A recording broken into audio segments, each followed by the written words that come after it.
Olá, graças e paz, tudo bem? Seja bem-vindo aí a mais um vídeo do canal.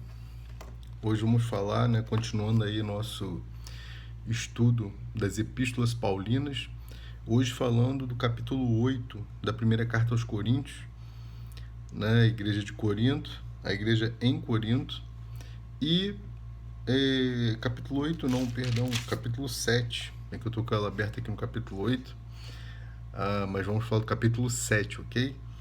E o tema, alguns temas interessantes aqui no capítulo 7, o primeiro deles é o casamento. Não sei porquê, irmão, o apóstolo usou 40 versículos, Logicamente que isso é uma divisão que a gente fez depois, O apóstolo não escreveu já dividido em versículos,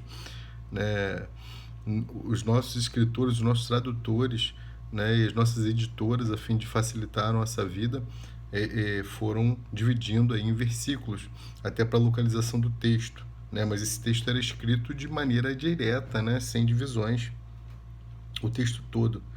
E nesse capítulo 7 ele fala 40 versículos, um capítulo grande, porque ele vai tratar de um assunto que é o casamento.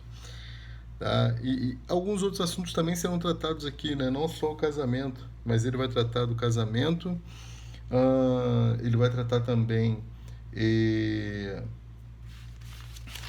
além do casamento, ele vai tratar sobre o casar-se novamente, lá no finalzinho do capítulo, tá? Ele vai falar sobre manter a virgindade, sobre a questão de manter a virgindade, tá? E ele vai falar sobre permanecer no estado em que se é chamado também, que a gente deve permanecer no estado em que se é chamado. Vai falar um pouquinho sobre solteiras e viúvas, e sobre casados, como a gente já falou, ok? Então vamos lá. Capítulo 7, versículo 1, abra sua Bíblia, Quero te pedir para curtir, compartilhar essa mensagem e inscrever-se aí no canal. Amém? Bom, então do 1 ao 40, ele vai falar sobre o casamento, E mais especificamente aqui dos versículos 1 ao 7, ele fala sobre o dom de não se casar. Então, o dom de não se casar. Um dom recebido, pelo Senhor de não se casar. Eu particularmente conheço pastores, na realidade eu conheço um pastor, que não se casou. Não se casou. E, irmãos, de verdade, é preciso que haja uma maturidade muito grande para entender esse dom de Deus. Principalmente no mundo que vivemos,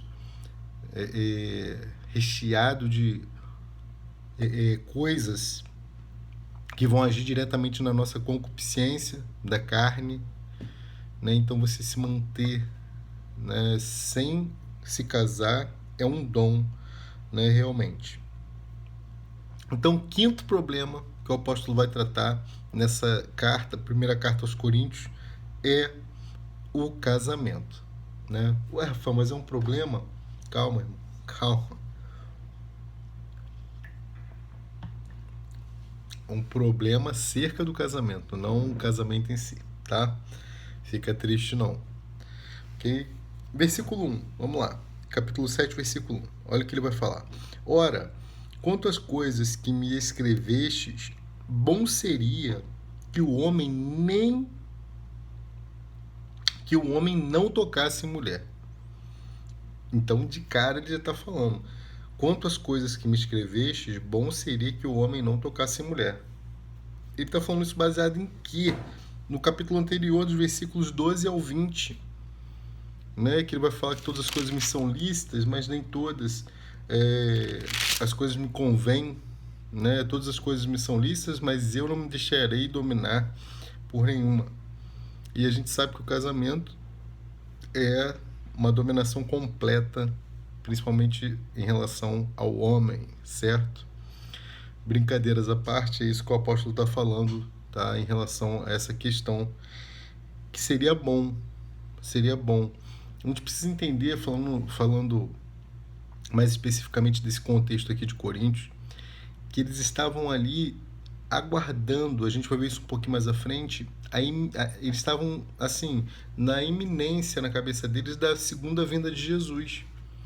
Então eles não estavam ali, o apóstolo Paulo não estava preocupado com outras questões que não fossem a questão do dispensar-se do Espírito nas pessoas, a fim de que elas entendessem os mistérios, fossem um com o Espírito Santo e alcançassem o que era mais importante para ele, que era fazer a vontade de Deus, a vontade de Cristo, a fim de que pudessem se tornarem vencedores na eternidade, como vai acontecer com a minha vida e com a sua vida muito em breve.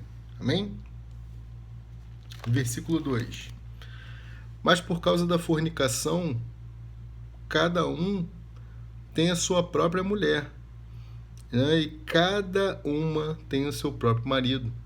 Para vocês não ficarem fazendo besteira aí, vocês não conseguem dominar as vontades, né? A concupiscência da carne, cada um tem a sua própria mulher e o seu próprio marido.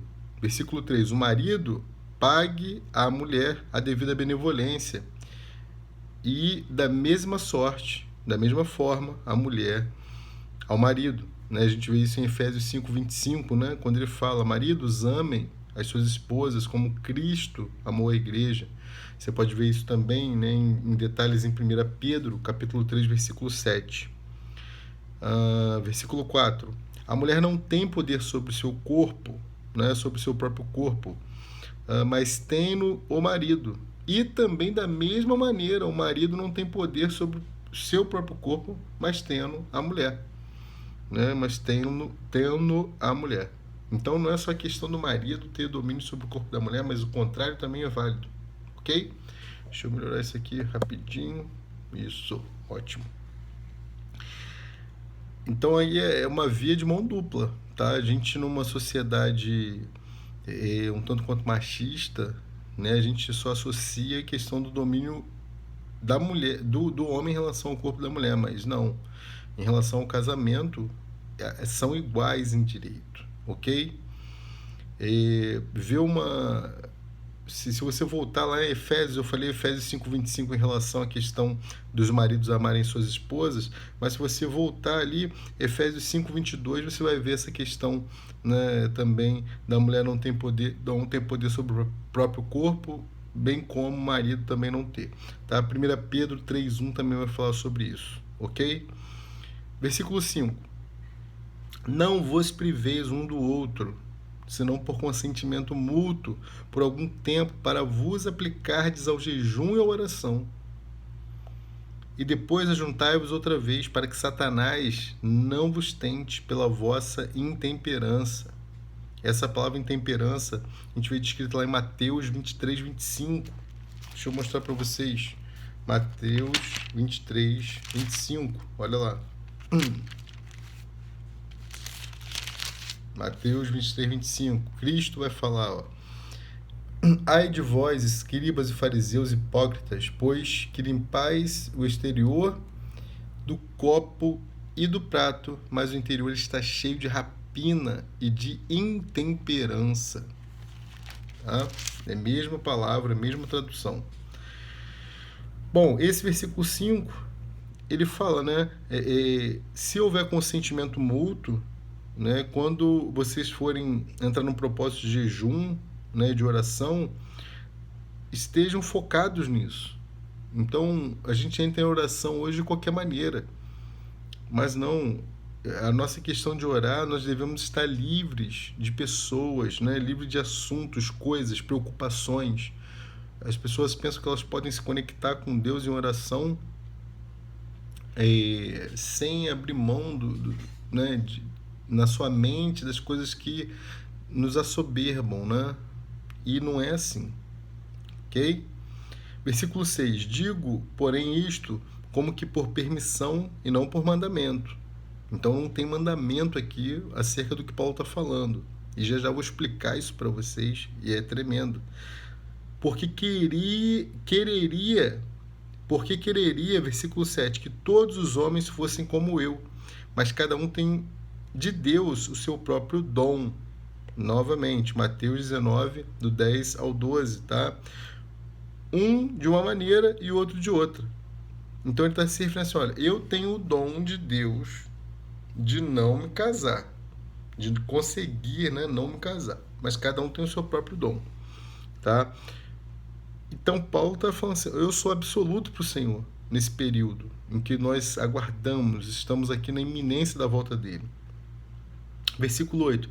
Digo, porém, aos solteiros e às viúvas que lhes é bom se ficassem como eu, né? Que lhes é bom se ficarem como eu.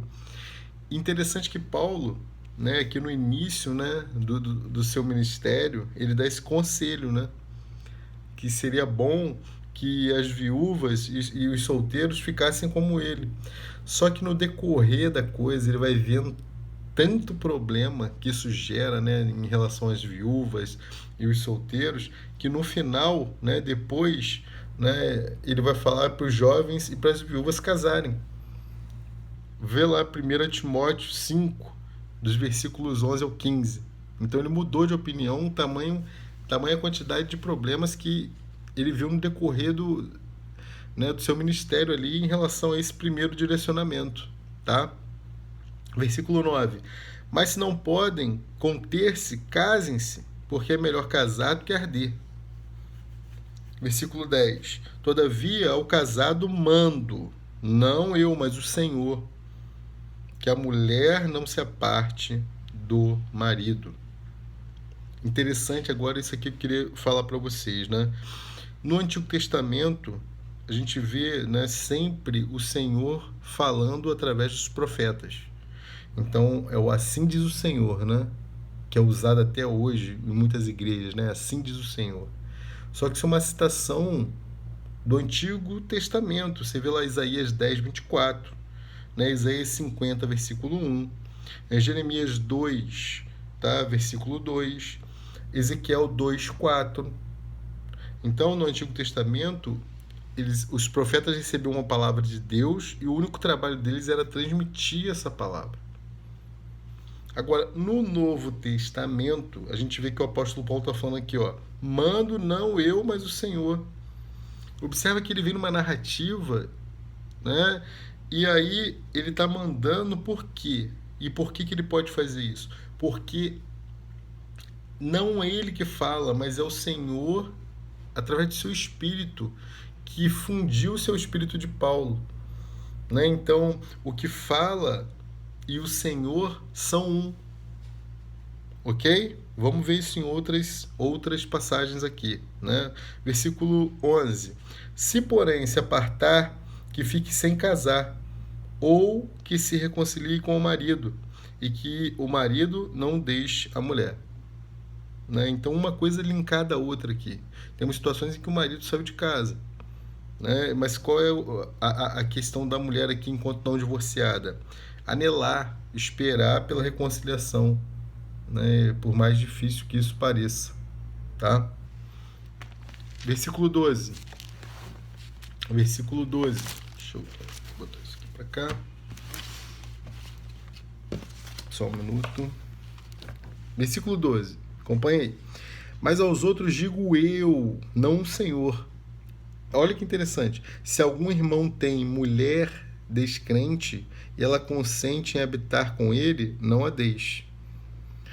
Aqui é uma opinião de Paulo, mas ainda assim ela expressa o Senhor, devido à questão neotestamentária do dispensar-se do Espírito em nós. E o Espírito se dispensou de tal forma em Paulo que, quando Paulo falava, o Senhor ratificava aquilo que ele falava através do seu Espírito, né? Então ele está dizendo, ó, mas, versículo 12, de novo, aos outros digo eu, não o Senhor, é a opinião dele agora, né? Versículo 13, e se alguma mulher tem marido descrente e ele consente em habitar com ela, não o deixe, porque o marido descrente é santificado pela mulher, né? Versículo 14, e a mulher descrente é santificada pelo marido. De outra sorte, os vossos filhos seriam imundos, mas agora são santos. Vamos entender isso aqui, que isso aqui é muito complicado, né? A esposa é crente, ela é do Senhor, né? A esposa é crente, ela é do Senhor. E ela é para o Senhor. O marido incrédulo, então, é feito santo. Mas não feito santo ao ponto de salvar-se. Né? Entenda, aqui a comparação que a gente pode fazer é como as coisas quando no templo e no altar tornam-se santas. Então, coisas comuns que tornam-se santas no templo, no altar. Mateus 23, né, versículos 17 e 19, a gente vai ver isso. Então, as coisas estão sendo santificadas, não salvas. O marido santifica-se quando ele é casado com uma mulher que é crente e ele é incrédulo. Bem como a mulher incrédula é santificada pelo marido crente. Mas não quer dizer que eles alcançam salvação. Certo? Mas é uma possibilidade aqui, abre-se, né? Abre-se uma questão de salvação aqui. Lógico, muito maior, muito iminente, vamos dizer assim, em relação a uma família que não tem nenhum dos dois crente. Quero deixar claro aqui que a gente está se referindo no sentido aqui de se converteu, um dos dois se converteram depois do casamento. Porque antes de casar-se, você tem a opção, você tem o livre-arbítrio para escolher o seu parceiro. E se você escolhe aquele que não é crente, sendo crente, você sabe o que a Bíblia diz acerca disso, que não há comunhão entre luz e trevas. Né? E depois, de que você pode se queixar? Certo? Continuando. Versículo agora 15. Versículo 15. Ainda no 14, deixa eu dar um outro texto aqui, né? Essa questão tem que ser bem explicada, né? O fato de um incrédulo ser santificado pelo marido ou pela esposa sendo crente não significa, não quer dizer que seja salvo. Mais uma vez, eu quero deixar isso bem claro. Assim como a santificação dos alimentos, por exemplo, mediante a oração dos santos, nada tem a ver com a salvação. Né? 1 Timóteo 4,5. Né? Então, você ora pelo alimento, para o alimento ser santificado, você não salva, certo? Uma pessoa salva é uma pessoa santificada. Né? Uma pessoa salva é uma pessoa santificada. É um santo. Qualquer um que vincule, né, que se vincule a ele, né, que se vincule a esse santo, e seja para ele, é feito santo por causa dele. Mas não quer dizer que está salvo, ok? Avançando, versículo 15. Mas se o descrente se apartar, aparta-se, porque neste caso o irmão ou irmã não está sujeito à servidão. Mas Deus chamou-nos para a paz. Olha isso. Mas se o descrente se apartar, se o cara que é incrédulo se apartar, porque neste caso o irmão ou irmã não está sujeito à servidão. Então, nesse versículo 15, né, não sob o cativeiro, mas libertado do casamento com o incrédulo, quando este deixa o crente. Versículo 16. Porque de onde sabes, ó mulher, se salvarás o teu marido, ou de onde sabes, ó marido, se salvarás a tua mulher. Ok? Então, aqui quando a gente finaliza esse 16, na sequência até o 24, né, a gente vai ver Paulo recomendando que permaneça, né, que as pessoas permaneçam no estado em que se é chamado, certo? Vamos lá. Aí você vai entender melhor o contexto do 16, ó. E assim cada um ande como Deus lhe repartiu, cada um como o Senhor o chamou. É o que ordeno em todas as igrejas. Né? Então, categoricamente, Paulo está dizendo assim, ó, permaneça no estado civil em que Deus te chamou. Versículo 18. É alguém chamado estando circuncidado? Não se faça incircunciso. É alguém chamado estando na circuncisão? Não se circunde. A circuncisão é nada, e a incircuncisão nada é, mas sim a observância dos mandamentos de Deus. Então, o que Paulo está falando aqui, que importa cumprir os mandamentos. Se você é incircunciso ou circunciso, isso agora não faz diferença nenhuma. Olha lá Gálatas, capítulo 5, versículo 6, tá? Capítulo 6, versículo 15, Romanos 2, dos versículos 25 ao 29, ok? Versículo 20. cada um fique na vocação em que foi chamado. Foste chamado sendo servo, não te dê cuidado e, se ainda pode ser livre, aproveita a ocasião. Né? Esse versículo 21, não te dê cuidado, é não se preocupe.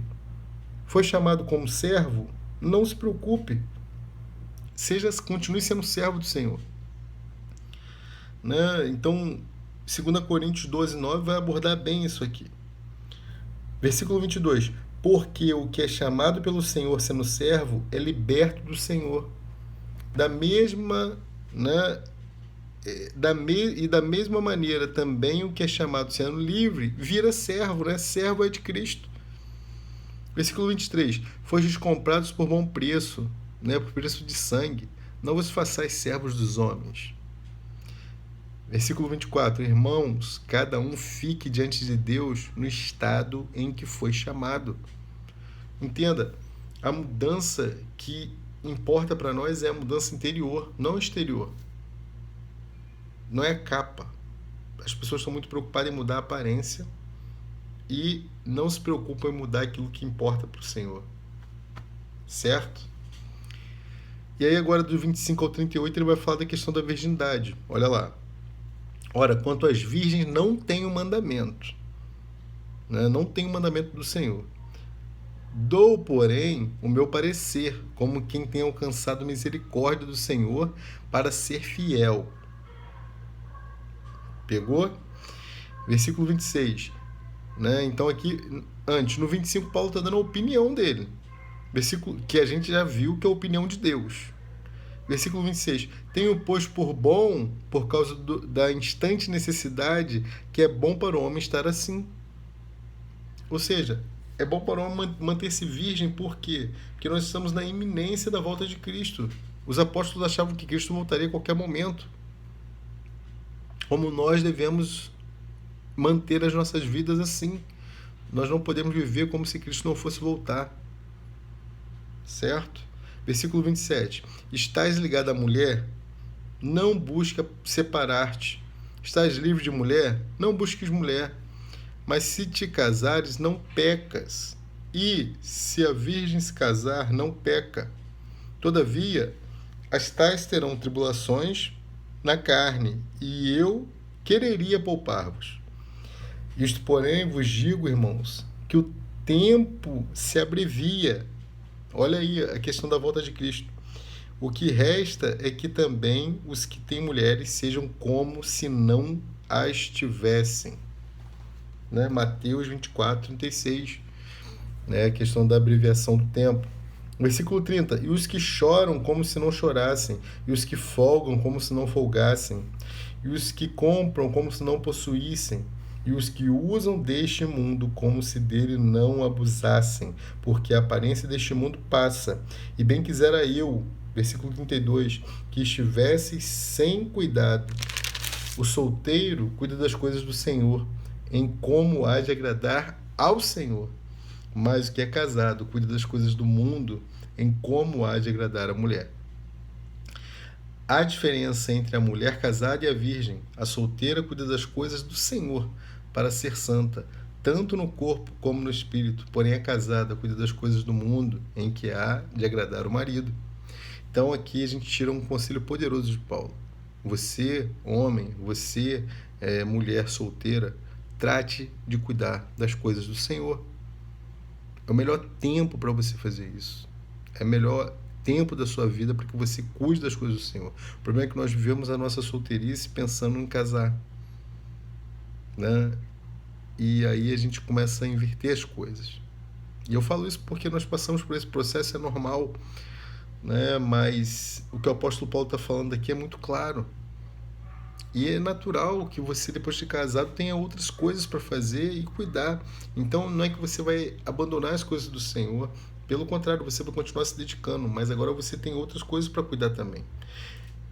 Né? E eu não estou aqui referendando que as pessoas fiquem solteiras. Né? Eu sou casado e amo estar casado e não jamais falaria isso. Mas entenda o que o apóstolo está falando aqui. Né? Então, você que é solteiro, cuide das coisas do Senhor, e o Senhor vai cuidar das suas coisas. Amém? Versículo 35. E digo isto para proveito vosso, não para vos enlaçar, mas para o que é decente, e conveniente, para vos unirdes ao Senhor, sem distração alguma. Ok? Mas se alguém julga que trata indignamente a sua virgem, se tiver passado a flor da idade, e se for necessário que faça o tal o que quiser, não peca, casem-se. Se estiver desesperada demais, casem-se. Todavia, o que não está firme em seu coração, não tendo necessidade, mas com poder sobre a sua própria vontade, não se entregando ao pecado, se resolveu no seu coração guardar sua virgem, faz bem. Então ele está falando aqui, ó, se você não consegue controlar a tua carne, a tua vontade, casem-se. Mas se você, por outro lado, tem esse dom como eu tenho, faz bem também manter-se virgem, tá? Versículo 38, de sorte que o que a dá em casamento faz bem, mas o que não a dá em casamento faz melhor. Casar é bom. Mas na questão de Paulo aqui, o que ele está falando é o seguinte: se você puder se dedicar exclusivamente ao Senhor, como eu estou fazendo com a minha vida, melhor ainda. Porque a eternidade que está para chegar é iminente e tudo isso aqui vai ficar e vai passar e a gente vai ter a eternidade inteira aí pela frente. Então vamos nos preocupar exclusivamente com as coisas do Senhor. É o que o apóstolo está falando nesse momento aqui. Versículo 39. A mulher casada está ligada pela lei todo o tempo que o seu marido vive, mas se falecer o seu marido, fica livre para casar com quem quiser, contanto que seja no Senhor. Vou repetir esse versículo. A mulher casada está ligada pela lei todo o tempo que o seu marido vive, mas se falecer o seu marido, fica livre para casar com quem quiser, contanto que seja no Senhor. Amém? Contanto que seja no Senhor. Então, nesse versículo aqui fica... Nem precisa comentar esse versículo, né? Não precisa comentar. Por último, 40, para não ficar muito grande a nossa aula. Será, porém, mais bem-aventurada se ficar assim, segundo o meu parecer. E também eu cuido que tenho o Espírito de Deus. Olha que declaração de Paulo, né? É a minha opinião novamente, só que, detalhe, eu cuido que tem o Espírito de Deus. Então, mais uma vez, no Antigo Testamento, a palavra vinha e era o profeta, o porta-voz da palavra. Né? Jeremias, capítulo 1, versículo 2, Ezequiel, capítulo 1, versículo 3. Agora, no Novo Testamento, o Senhor torna-se um com eles, um com seus apóstolos, um com esses escritores inspirados totalmente pelo Espírito Santo do Novo Testamento. Amém? Então, um capítulo poderoso acerca do casamento, acerca da virgindade, manter-se solteiro. Capítulo 7, tremendo. Eu espero que tenha sido muito esclarecedor para vocês. Qualquer dúvida, manda uma mensagem aí nos comentários do YouTube ou manda uma mensagem para mim no WhatsApp e a gente bate um papo. Encaminhe esse vídeo para um colega seu, um amigo, né, casado, que talvez esteja passando por dificuldade no seu casamento. Encaminhe para os jovens que pensam em casar e encaminhe esse vídeo para que ele possa cumprir o seu propósito, né, que é esclarecer os cristãos e quem sabe até trazer aqueles que não são cristãos ainda, né, para fazerem parte dessa comunhão maravilhosa que nós temos. Amém? Então é isso. Um grande beijo, né? Fiquem com Deus e até a próxima, né? Próxima aula, capítulo 8, né? A gente vai falar um pouquinho do amor e do conhecimento, certo? Capítulo 8 aí nosso próximo vídeo, tá bom? E não esqueça, curta, compartilhe esse vídeo, ok? E inscreva-se no canal. Quero te pedir, recomende o nosso canal, certo? Fiquem com Deus. Até a próxima. Tchau, tchau.